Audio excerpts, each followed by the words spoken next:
Here's the push rod shift linkage through the tunnel, and then removing the lower panel. Here's the upper attachment. Sorry, it's a little blurry.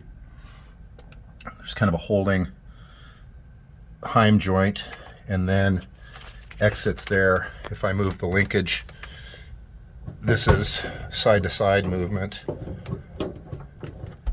You can see the, and then of course forward and reverse there. The exit is right there through the firewall, straight through to the transaxle here. This works really well, is really smooth. It's a little messy right now because I just greased it.